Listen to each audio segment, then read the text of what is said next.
ইসলামী শিক্ষা অনুযায়ী মৃত্যুর পরের মুহূর্তগুলো কেমন হয় চলুন আজ সেটাই জেনে নেওয়া যাক। কখনো কি ভেবে দেখেছেন যখন এই পৃথিবীর সবকিছু আমাদের জন্য হঠাৎ করে থেমে যাবে? আর নিজেকে আবিষ্কার করতে হবে কবরের গভীর অন্ধকারে, একদম একা। এটাই কবরের প্রথম রাত। কোরআনে বলা হয়েছে প্রত্যেক আত্মাই মৃত্যুর স্বাদ গ্রহণ করবে।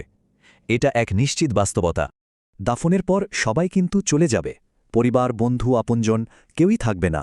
শুধু শোনা যাবে তাদের চলে যাওয়ার পায়ের শব্দ, জীবনের শেষ আওয়াজ। এখান থেকেই শুরু হয় আত্মার নতুন এক যাত্রা। এই অন্তর্বর্তীকালীন জগৎকে বলা হয় বারজাক। এরপর আসবেন দুজন ভীষণ আকৃতির ফেরেশতা, মুনকার ও নাকির। শুরু হবে ঐশ্বরিক জিজ্ঞাসাবাদ। তারা তিনটি ভীষণ গুরুত্বপূর্ণ প্রশ্ন করবেন। এই প্রশ্নগুলোই ঠিক করে দেবে পরকালের ভাগ্য। তবে উত্তরগুলো কিন্তু নির্ভর করবে দুনিয়ার জীবনের উপর। আল্লাহ তাদেরকেই সাহায্য করবেন যারা ঈমানদার। একজন বিশ্বাসী বান্দা তখন নির্ভয়ে বলবেন, আমার রব আল্লাহ, আমার দিন ইসলাম, আর ইনি আল্লাহর রাসূল। আর সাথে সাথেই শুরু হবে পুরস্কার। কবর হয়ে যাবে প্রশস্ত আর শান্তিময়।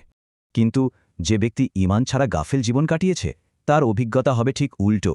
ভয় আর আতঙ্কে সে কিছুই বলতে পারবে না, শুধু বলবে, হায়, আমি তো কিচ্ছু জানি না।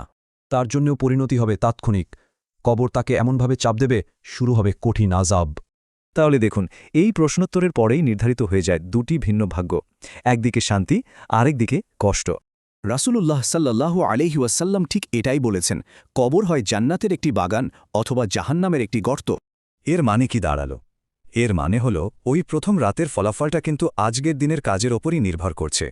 যেমন কেমনভাবে সালাত আদায় করা হলো, হালাল হারাম মেনে চলা হলো কিনা, জীবনটা কিভাবে কাটানো হলো, সবকিছু।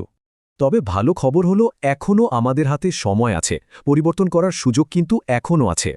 কারণ কবরের প্রথম রাতে দ্বিতীয় কোনো সুযোগ থাকবে না, একদমই না। আল্লাহ যেন আমাদের সবাইকে কবরের আযাব থেকে বাঁচান, আর আমাদের কবরকে জান্নাতের বাগান বানিয়ে দেন। আমিন। তাহলে শেষ প্রশ্নটা এটাই, কবরে আমাদের প্রথম রাতটা কেমন হবে? এর উত্তরটা কিন্তু এই জীবন দিয়েই লিখে যেতে হবে।